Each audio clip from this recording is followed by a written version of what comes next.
આપણે છે ને દાહોદમાં જઈએ ને એટલે દાહોદનું ફેમસ ફૂડ છે દાલ પાનિયા અને કમળની કાકડીનું શાક, અને એ પણ આપણા આણંદમાં છે. જુઓ જોઈએ કેવી રીતના બને છે દાલ પાનિયા. આ તેની દાલ છે, અરે દેખાતા તો બહુ જ ટેસ્ટી લાગે છે, પણ કેવી રીતના બને છે જુઓ. અને આ સાથે છે તેનું કમળ કાકડીનું આ શાક છે.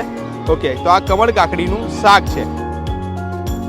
આ પાન આમાં કયા યુઝ થાય છે? આમાં દાલ પાનિયા કેવી રીતના બને? દાળ પાનિયા આકડાના પાયડાના વપરાય છે અને ખાખરાના વપરાય છે, ને આમાં દૂધ બી નાખીએ છીએ, લોટ બાંધી. આ લોટ જો આ દાલ પાનિયા બનાવે છે, આમાં મકાઈનો લોટ વાપરવામાં આવે છે અને આંકડાના જે પાન હોય છે તેની અંદર આ શેકવામાં આવે છે.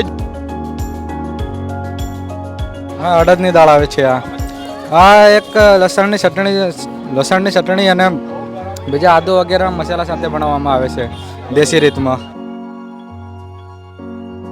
ઘી પણ આવે છે આની અંદર. તો આ ઘી કયું વાપરવામાં? દેશી દેશી ઘી.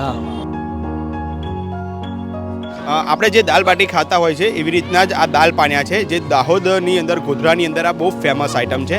જો આ દાલ પાનિયાને સરસ મજાનું આમ કરીને ચોડી નાખવાનું બિનદાસ, કારણ કે આપણા ગુજરાતની બહુ આ દેશી વાનગી કહેવાય છે.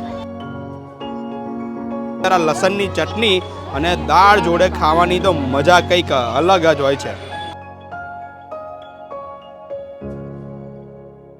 ભાઈ આ પિઝા બર્ગર કરતાં તો આ ખવાય, જબરજસ્ત.